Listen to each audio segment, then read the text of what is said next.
this video, I'm going to be showing you how I made these absolutely gorgeous kitchen items out of trash.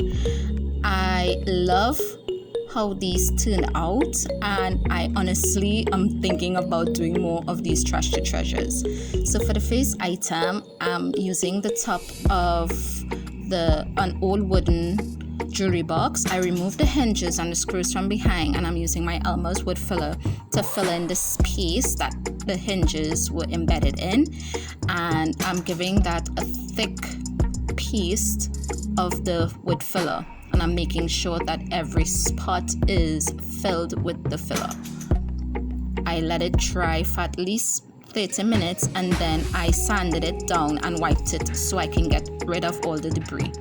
I then took my decor art paint, and this is a chalk paint. I would have it linked in the description as well as everything else that I use in this video, and I'm giving this a full coat of paint, and I'm painting the entire piece. I let it dry for at least 10 to 15 minutes because this do dry quickly, and I'm giving it a second coat. You can use whatever color paint you choose, but I ran out of white, so this was the next best color that I had.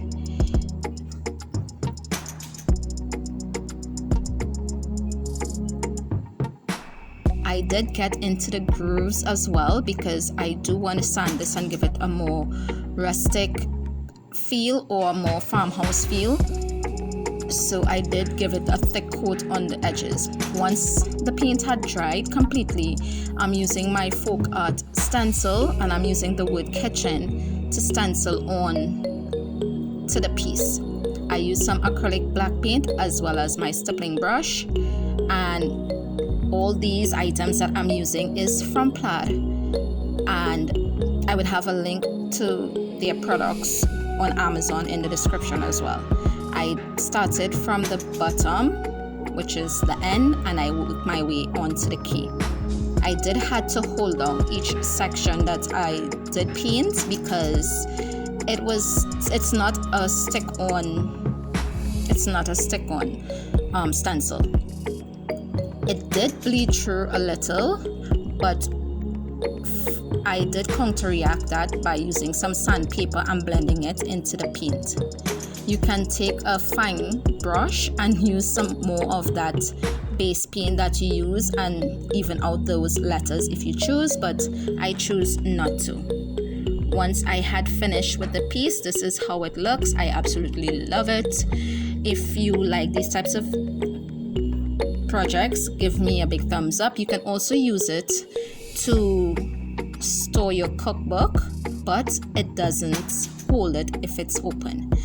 So on to the next project, I'm using this Nestle's cereal tin that I got from my daughter after her cereal had finished, and I'm just gluing the lid to the bottom of the tin to give it that extra defining look, I guess.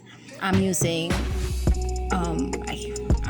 this glue. It's not E6000, liquid nails. It's liquid nails.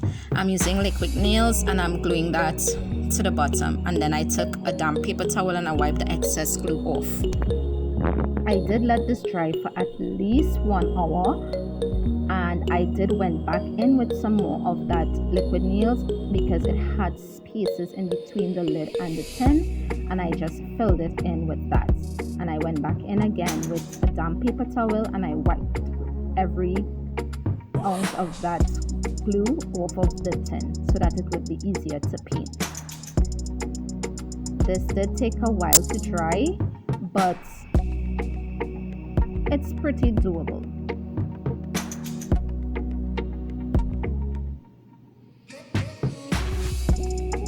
If you're new here, welcome. If you're a returning subscriber, feel free to hit that red subscribe button if you haven't already. Also give this video a big thumbs up, share with your friends and family because that really do help me out.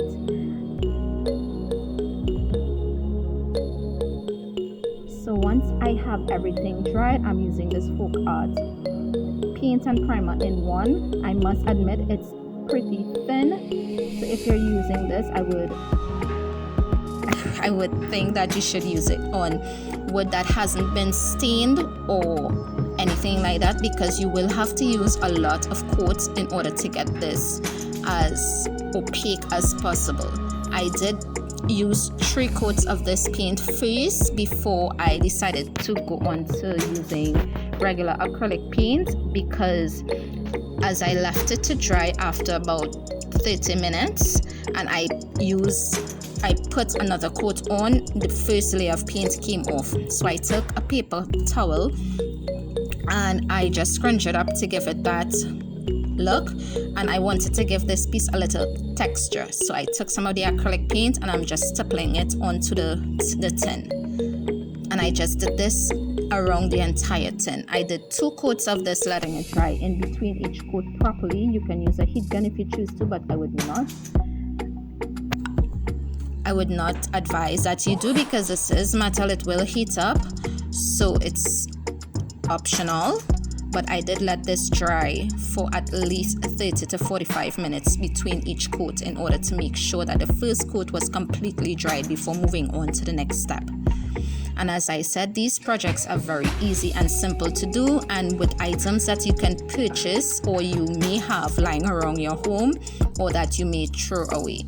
Next, I'm using some of these vinyl letters, and I did have these on hand as well. You can purchase these at any craft store, at any dollar store as well. You can even use rub-on transfers. This is a great alternative for those like me who doesn't have a Cricut machine and is longing for one. So I started off with the middle letter, which is the N, and I worked my way on either side around the tin. Even though these letters were a little huge, I found, but I loved how it turned out with the bigger letters rather than smaller ones.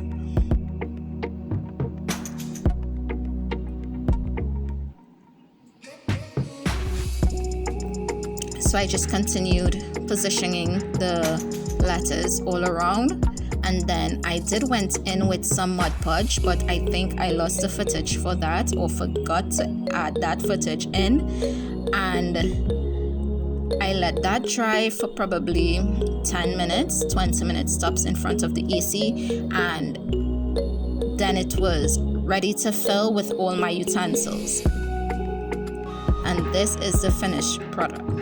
I am so blown away by what you can do with items that you think is of no use anymore. You can create amazing and gorgeous pieces.